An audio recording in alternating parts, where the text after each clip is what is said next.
세 번째 말씀, 언약의 하나님입니다. 성부 하나님의 세 번째 속성, 세 번째 성부 하나님을 말씀할 수 있는 그런 단어가 바로 언약입니다. 혹시 요즘도 바람 맞았다라는 표현을 하나요? 바람 맞췄다, 바람 맞았다. 막 심각하게 나쁜 뜻은 아니고요. 제일 어린 우리 상희자매님 쓰나요? 요즘도 써요? 제 이제 중고등학교 친구 중에 한 명은 별명이 30분입니다. 딱 눈치가 채지죠. 제가 학창 시절에는 휴대폰도 없었고, 휴대폰이 있긴 했었어요. 이렇게 큰 그 벽돌보다 더 큰 그 휴대폰 있죠. 그건 있었어요. 근데 삐삐도 휴대폰 말고 삐삐도 제가 고등학교 2학년 때인가 그때 나와가지고 제가 학창 시절에는 뭐 휴대폰 삐삐 이런 거는 사용하지 못했어요. 그래서 항상 약속을 하려면은 학교 끝나기 전에 친구랑 몇 시에 어디서 만나자 이렇게 약속을 하거나 아니면 집에 그 유선전화, 집 전화로 안녕하세요, 아무개 있어요. 그러면 전화해가지고 약속을 잡고 그랬던 기억이 있습니다. 약속 장소는 늘 그 중앙시장 시계탑 앞. 옛날에 많이 그랬죠.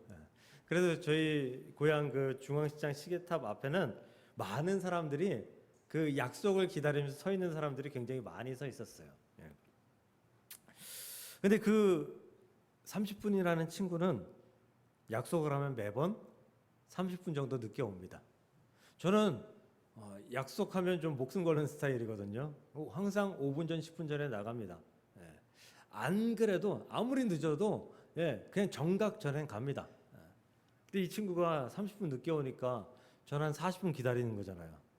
기다리면서 성질이 나는 거죠. 기다리면서 화딱지가 나는 거예요. 근데 더 화나는 거는 어떤 날은 1시간을 기다렸는데도 안 와요. 한마디로 아까 말씀드린 대로 바람 맞은 거죠. 약속에서 바람 맞은 거예요. 다음날 학교 가가지고 물어보면 막 성질 내면서 물어보면 미안해 잠이 들었어. 깜빡 잠이 들었어. 아니면은 엄마 아빠가 집에 계셨는데 못 나가게 하셨어. 뭐 엄마 아빠 집에 계셔서 못 나가게 하신 거는 이해를 해요. 근데 잠든 거는 잘 이해가 되지 않더라고요. 약속을 했으면 그 뭐 아무리 어떤 약속이라도 저는 약속이 중요하다고 생각하는데 아니 얼마나 약속을 경히 여기면 약속 시간에 잠을 자고 있을까? 약속이라는 것은 그런 것입니다. 약속을 중요하게 여기는 사람은 생명같이 여겨요. 목숨처럼 여겨요. 그래서 그 약속을 지키지 못하는 것에 대해서 너무나 힘들어해요. 그래서 약속을 지키지 못하는 경우가 생기면 정말 백배사죄하고 그리고 그 약속에 나아가지 못하는 사정을 설명하고 그리고 양해를 구합니다. 그런데 약속이 중요하다고 여기지 않는 사람은 약속보다 더 중요한 일이 있다는 것이 약속보다 더 중요한 상황이 생기면 약속을 파기하는 거예요. 깨는 거예요. 한마디로 그 30분 그 녀석은 잠자는 게 약속보다 더 귀한 일이었다라는 거죠. 근데 약속이라는 것은 상대방을 신뢰할 때 하는 게 약속 아닌가요? 상대방을 못 믿어요. 그럼 약속하지 못하죠. 상대방을 못 믿는데 약속해야 되는 경우가 있어요. 그럼 뭐 하죠? 계약하는 거예요. 계약서 쓰는 거예요. 우리가 뭐 전세 계약, 월세 계약, 또 뭐 사업의 계약 이런 계약을 하는 거예요. 그래서 약속은 상대방과의 완전한 신뢰를 전제로 하고 그 신뢰가 깨어지는 것, 그 무너뜨리는 행동이 바로 약속의 파기입니다. 혹시 이런 말 자주 쓰세요? 네, 이따 전화할게. 내일 전화할게. 일요일에 전화할게. 아니면 다음에 밥 한번 먹자. 이런 말 많이 쓰세요?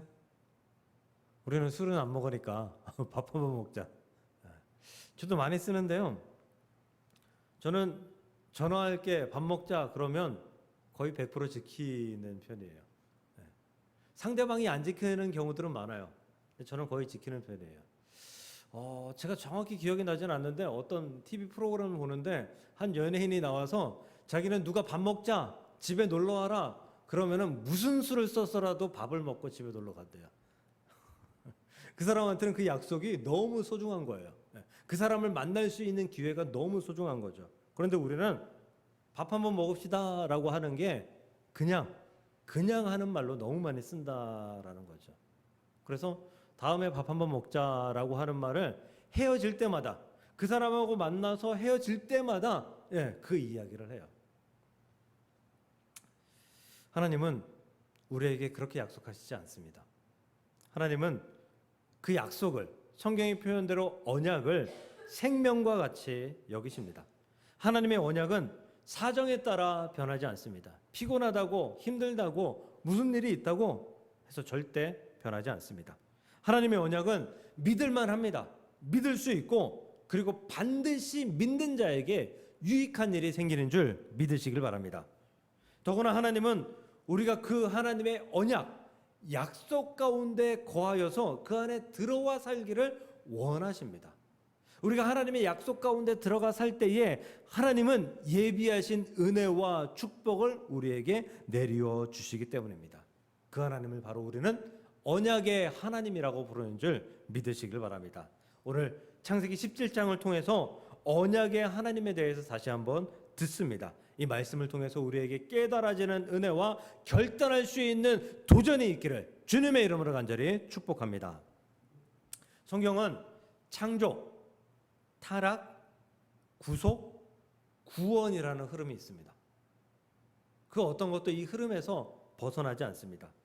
이 과정 중에서 하나님과 이스라엘의 타락 그리고 구속에 대한 줄다리기, 그러니까 하나님의 구속, 이스라엘의 타락, 이것에 대한 줄다리기가 계속해서 연결되고 이어진 것이 바로 이스라엘의 역사, 성경의 역사라고 보시면 될 것 같습니다. 창조, 타락, 구속, 구원이라는 것은 우리가 어떻게 보면 좀 별개인 것으로 느껴질 수가 있겠지만 우리가 다시 한번 생각하면 하나의 끈으로 연결되어 있다라는 것을 깨달을 수 있습니다. 무엇으로? 바로 하나님의 언약이라는 끈으로 연결되어 있다는 것이죠. 창세기 17장 오늘의 언약은 인류 구원을 위한 하나님의 구속사적 언약입니다. 내가 내 언약을 나와 너 사이에 두어 너를 크게 번성하게 하리라 라고 말씀하셨습니다. 그런데 이 내가 내 언약을 너와 너 사이에 두어 너를 크게 번성하게 하리라, 아브라함에게 이 약속을 하실 때, 이 언약을 말씀하실 때 그때의 나이가 1절 보면 99세라고 말씀하고 있어요. 99세. 그럼 하나님, 아브라함이 이 번성의 축복을 지금 누리고 있을 때인가요? 절대 아니죠. 왜냐하면 이삭을 낳은 나이도 100세잖아요. 이삭을 낳기도 전이에요. 아직까지 그 가족이, 그 민족이 번성했다라고 말하기에는 말도 안 되는 그러한 상황이다라는 거죠. 그런데 하나님께서 이 약속을 이때, 이 언약을 이때 한 번 내리신 게 아니라 창세기 12장 1절, 2절에서 먼저 말씀하셨거든요. 이때가 75세 때 내가 너로 큰 민족을 이루고 내게 복을 주어 내 이름을 창대하게 하리니 너는 복이 될지라. 너 번성하게 해줄게, 너에게 축복 줄게 말씀하실 때가 이미 24년 전이었어요. 그런데 24년 후에 또다시 하나님께서 내가 너를 번성하게 해줄게, 내가 너를 축복할게 라고 말씀하셨다라는 것입니다. 아브라함이 믿을 수 있었을까요? 믿기 어려웠겠죠. 쉽지는 않았을 거예요.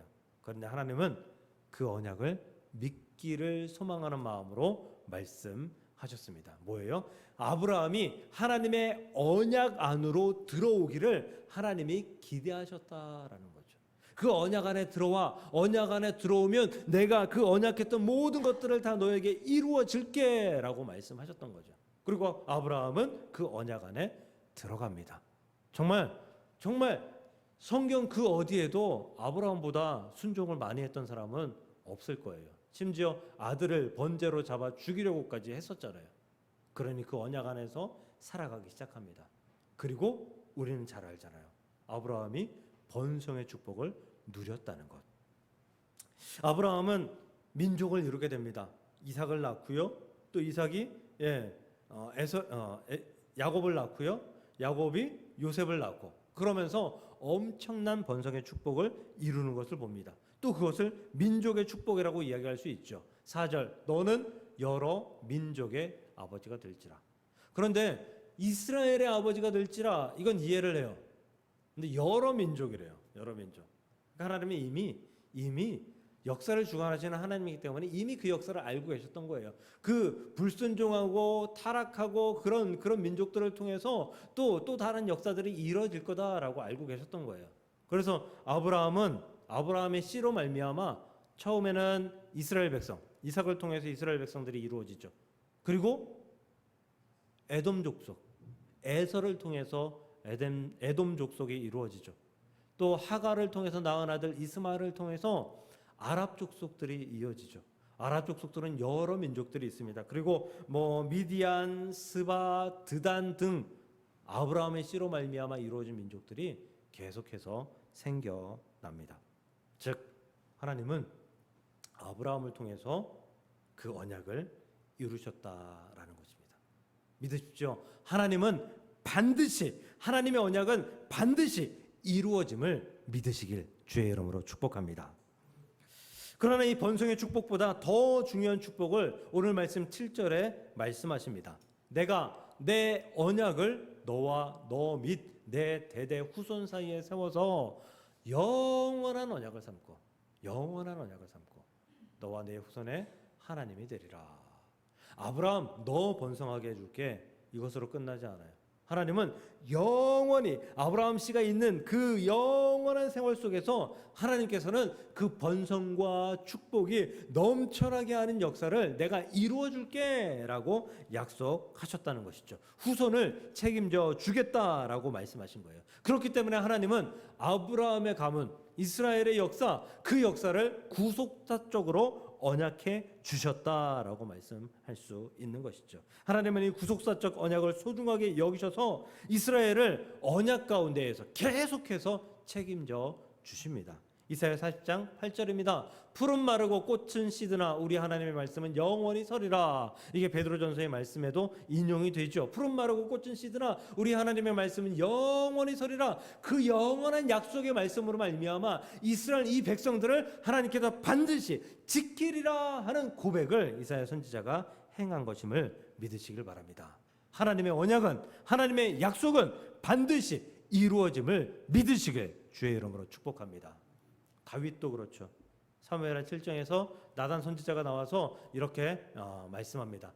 하나님께서 내 백성 이스라엘의 주권자로 너를 삼을 것이다. 그렇게 되었죠.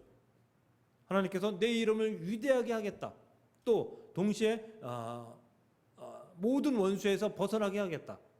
위대한 하나님의 백성이 되었죠. 또 위대한 하나님의 왕이 되었죠. 모든 원수에게 벗어나 사울에게서 벗어날 수 있는 가능성 자체가 없었음에도 불구하고 블레셋에서 벗어날 가능성이 없었음에도 불구하고 다윗은 살아났습니다. 내 씨를 내 뒤에 세워 솔로몬을 그 뒤에 세워 그 어떤 나라보다도 부강한 나라를 만들어 주신 분이 우리 주 하나님이십니다. 하나님의 언약은 반드시 이루어진다. 이것을 역사를 통해서 성경을 통해서 우리에게 계속해서 보여주신 분이 바로 언약의 하나님인 줄 믿으시길 주님의 이름으로 간절히 축복합니다. 그러므로 사랑하는 성도 여러분, 그 언약이 저와 여러분들에게도 계속된다는 사실을 믿으십니까? 믿으셔야 합니다. 그 언약이 이루어질 것이다 라는 그 사실을 확신하십니까? 확신하시기를 주의 이름으로 축복합니다. 지금 혹시 우리의 모습은 이스라엘처럼 보잘것없고 타락하고 나락에 빠져서 하나님을 원망하고 불평하는 그런 상황일지라도 하나님은 반드시 우리에게 하신 언약이 있어서 그 언약 가운데 우리를 불러주시고 언약 가운데 세워주시고 그 언약으로 말미암아 우리를 축복하시고 번성케 하실 것이라는 확신을 가지고 이 땅을 살아갈 수 있는 저와 여러분들이 될 수 있기를 주님의 이름으로 간절히 축복합니다. 이 언약은 히브리어로 베리트라고 합니다. 베리트. 근데 이 언약은, 이 베리트라는 말은 하나님의 언약이라는 말보다는 조약, 뭐 계약, 협약 뭐 이런 뜻으로 많이 사용되었어요. 그 뜻의 의미는 뭐냐면 이익관계, 이해관계에 맞춰서 서로 협의하는 거예요. 계약이라는 거 그렇죠. 계약을 할 때 그렇게 하는 거예요. 내가 심각하게 불리하다라고 생각되는 상황에서는 계약하지 않아요. 나도 이익이 있고 그 사람도 이익이 있을 때 서로 계약하는 거예요. 그러니까 계약에서는 이익을 뺄 수 없는 거죠. 이득을 뺄 수 없는 거예요. 이해타산을 뺄 수 없는 거예요. 그런데 하나님의 베리트, 하나님의 언약은 이 이득관계, 이게 사라집니다. 그저 관계성으로 이루어집니다.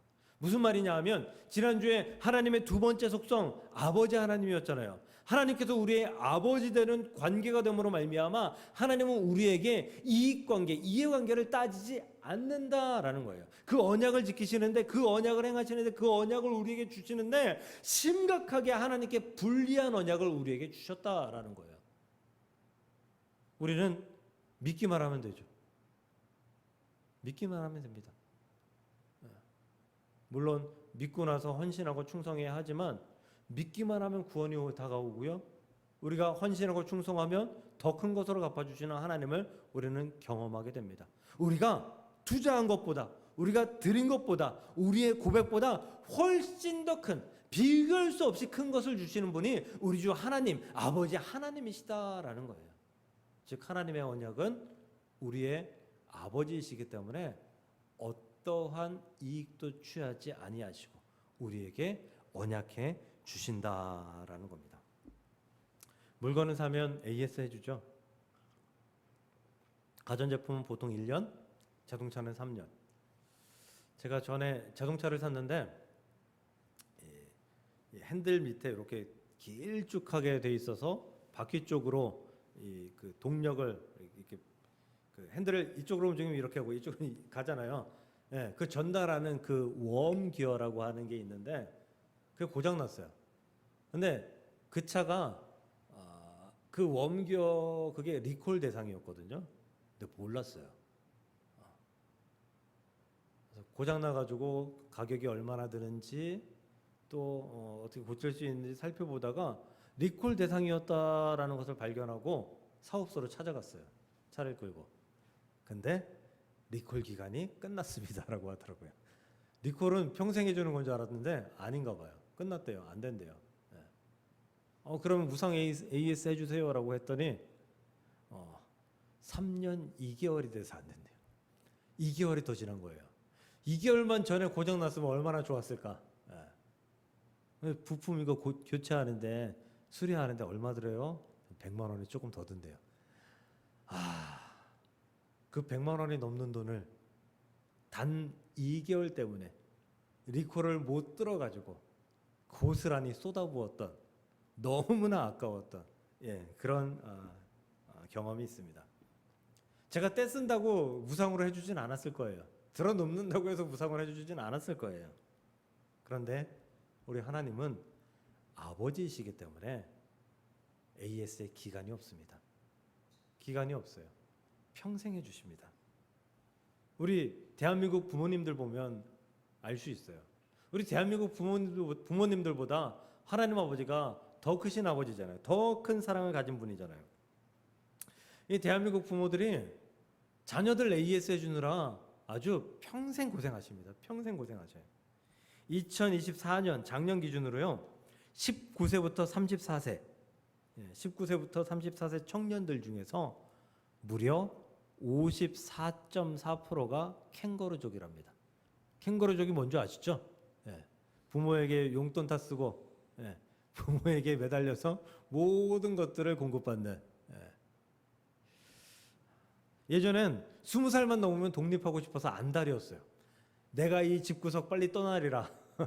안달이었는데 지금은 집에서 쫓겨날까봐 두려워한답니다. 어떻게 해서든 집에서 빼먹을 거 다 빼먹고 버티고 싶어 한답니다. 아니 아이 낳으면 결혼해서 아이 낳으면 좀 달라질까 싶었는데 대한민국 할머니 할아버지들이 아이들 다 키우잖아요.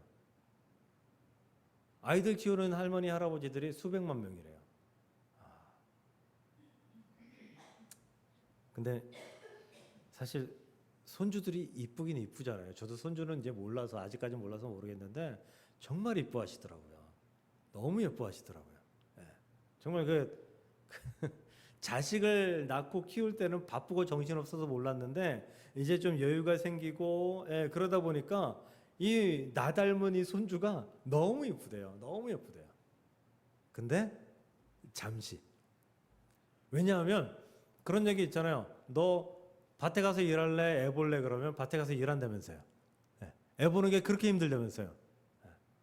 손주가 집에 오면 즐겁고 가면 더 즐겁다면서요. 그러니까 잠깐 보면 좋은 거예요. 손주 잠깐 보면 몇 시간 보면 좋은 거예요. 너무 행복한 거예요. 근데 이거 매일 보면 이쁘고 사랑스럽긴 한데 힘든 건 어쩔 수 없는 거죠. 근데 왜 해요? 왜 봐요? 정말 어른 돼가지고 할아버지 할머니 돼가지고 골다공증 걸리고 힘 근력 딸리고 힘들어 죽겠는데 왜 애를 보냐고요. 도대체 왜? 이유가 없죠. 내 아들이 내 딸이 낳은 자식이니까. 내가 안 봐주면 내 아들이 내 딸이 힘드니까. 내가 봐줘야지 얘네들이 더 좀 편안하게 살아가니까. 그래서 보시는 거잖아요. 아버지는 어머니는 그런 거예요. 이유가 없어요. 이해관계가 없어요. 이해관계 없이 평생 AS 해주기를 원하시는 분이 우리 아버지 어머니인 거죠. 그래서 집에 오면 뭐 좀 더 싸갈 거 없는지, 더 줄 거 없는지, 바리바리 싸주시잖아요. 우리 하나님 아버지는 더 하십니다. 우리 하나님 아버지는 우리에게 주실 것을 미리 예비하고 계신다고 하셨어요. 그래서 그것을 주시기 위해서 이렇게만 하면 내가 줄 텐데, 이런 생활만 하면 내가 줄 텐데, 하나님은 기다리고 또 기다리시는 그런 하나님이십니다. 하나님은 자녀인 우리를 결코 외면하지 않습니다. 하나님은 자녀인 우리와 맺은 언약을 결코 깨지 않습니다. 그러므로 자녀인 우리들도 아버지 하나님과 맺은 그 언약을 신뢰하고 언약을 지키는 삶을 살아가는 것이 우리에게 매우 유익합니다. 그것이 언약의 하나님, 아버지 하나님의 참된 기쁨이 될 수 있기 때문인 것이죠. 우리가 하나님 아버지께 무엇을 갚아드릴까 고민하잖아요. 그 언약 가운데에서 그 언약을 지키며 살아가는 그런 우리의 삶이라면 우리는 하나님의 기쁨이 될 줄로 믿습니다. 하나님의 기쁨이 되기 위해서라도 하나님의 언약 가운데 들어가시고 그 언약을 지키기 위해서 애쓰며 살아갈 수 있는 저와 여러분 축복된 자들이 될 수 있기를 주님의 이름으로 간절히 축복합니다. 지난주에 코스트코를 갔거든요. 근데 유모차 탄 아이가 자지러지게 오는 걸 봤어요. 정말 아주 막 뒤집어지더라고요. 장난감 코너 앞에서. 근데 걔가 뭐 사달라고 자지러진 게 아니었어요. 왜 그랬냐면 그 엄마가 장난감 코너니까 애들이 이렇게 가는데 유모차 끌고 가는데 그 아이가 가는 그 순간에 그 앞에 있던 장난감이 움직였거든요. 근데 그 장난감이 어떻게 생겼냐면 키가 한 2m 돼요. 굉장히 커요. 사람 모양인데 그 프랑켄슈타인 아시죠? 프랑켄슈타인. 그렇게 비슷하게 생겼어요. 괴물같이 생겼어요. 막 손가락도 막 파래가지고. 근데 걔가 그 꼬맹이가 유모차 타고 가는데 그 앞에서 으악 소리를 들으면서 갑자기 움직이더라고요. 그런 거 왜 파는 거예요 도대체? 그러니까 애가 자지러지더라고요. 울음을 안 멈춰요. 그런 경우는 아니지만 우리는 마트에서 자지러지게 우는 아이들을 가끔 봅니다. 떼쓰고 우는 아이들을 가끔 봐요. 이거 사달라고. 그럼 대부분 엄마들은 사주거나 아니면 달래죠. 사줄게. 근데 여기보다 인터넷으로 주문하면 더 싸. 그러면서 달래거나. 아빠 오면 같이 사자. 아빠한테 허락 받아야지. 뭐 이러면서 달래면서 아이를 그러면서 장난감을 안 사주거든요. 근데 집에 돌아가면 애가 떼쓰고 울까봐 창피할까봐 애를 달래긴 했는데 집에 돌아가면 마음이 바뀌죠. 원래 안 사줄 거였거든요. 아이에게 장난감 선물을 해주지 않습니다. 그러면 걔가 다음번에 마트 갔을 때 들어 눕는 거예요. 여기서 지금 안 사면 나는 그 장난감을 얻을 기회가 없거든요. 집에 가면 빤하거든요. 집에 가면 그 엄마의 속임수가 자기한테 다 입력되어 있거든요. 들어 눕는 거예요. 약속이 지켜지지 않으니까. 만약에 우리 하나님께서 우리에게 약속을 지키지 않는다면 우리도 들어 누워야겠죠. 떼써야겠죠. 들어 누워서 될 때까지 하나님 창피하게 만들어야겠죠. 근데 하나님은 그 언약을 절대로 지키십니다. 그 어떤 언약도 단 하나 지키지 않은 것이 없는 것인 줄 믿으시길 바랍니다. 우리 혹시 아이에게 공수표 날린 적 있지 않습니까? 사람들에게 공수표 날린 적 있지 않습니까? 하나님은 절대 우리에게 날린 공수표가 없습니다. 하나님은 정말 믿을 만한 분이시기 때문이죠. 우리 찬양할 때 미쁘다 찬양하죠. 그런 가사 있죠. 처음 그 미쁘다라는 가사를 보았을 때 이게 도대체 무슨 이야기인가? 무슨 말인가? 예쁘다는 말인가? 좀 오해하고 그랬는데요. 미쁘다는 말은 믿을만하다라는 의미입니다. 하나님은 믿을만하십니다. 왜냐하면 하나님께서는 약속을 어긴 적이 없으시기 때문이죠. 히브리서 10장 23절에서 그래서 하나님은 또 약속하시니 하나님은 미쁘시다라고 사도 바울은 정의하고 있습니다. 하나님은 반드시 언약을 지키시는 누구보다 믿을 만한 언약을 생명처럼 여기시는 그러한 아버지 하나님이신 줄 믿으시기를 바랍니다. 그래서 그 언약의 결과로 말미암아 예수 그리스도를 우리에게 보내신 거 아니겠어요? 그를 나무에 달려 죽게 하신 것 아니겠어요? 그를 사흘 만에 부활시킨 것 아니겠어요? 그가 승천하시면서 우리에게 사명을 주신 것 아니겠어요? 그 모든 것이 하나님의 창조 때부터 하신 그 약속이 이루어진 것이라는 사실을 믿으시길 바랍니다. 그러므로 우리도 조금도 흔들리지 말고 언약의 하나님을 신뢰하고 믿을 수 있기를 주님의 이름으로 간절히 축복합니다. 말씀을 정리합니다. 저도 하나님의 언약이 지켜지지 않는 것 같아 낙심한 적 많습니다. 기도에 응답되지 않을 때, 아무개 성도가 나오지 않아서 제발 좀 나오게 해달라고 하나님께 엎드려 기도할 때, 그러나 그 기도가 응답되지 않아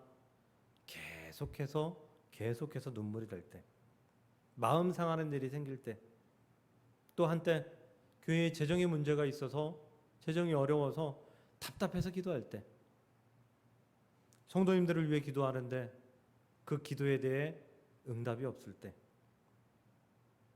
낙심이 되더라고요. 실망이 되더라고요. 그런데 그 시간을 지나고 나서 돌아보면 하나님께서 그래서 그러셨구나. 하나님께서 결국은 이루셨구나라는 것을 깨달을 때가 있습니다. 그래서 지금은 하나님의 언약하심을 절대 믿습니다. 절대 신뢰합니다.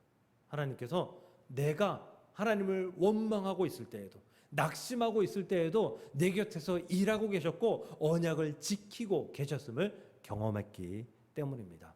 그러므로 사랑하는 성도 여러분, 내가 왜 이렇게 가난하지? 나는 왜 이렇게 건강하지 못하지? 나는 왜 이렇게 자꾸 실패하지? 나는 왜 이렇게 승진하지 못하지? 의문을 버리십시오.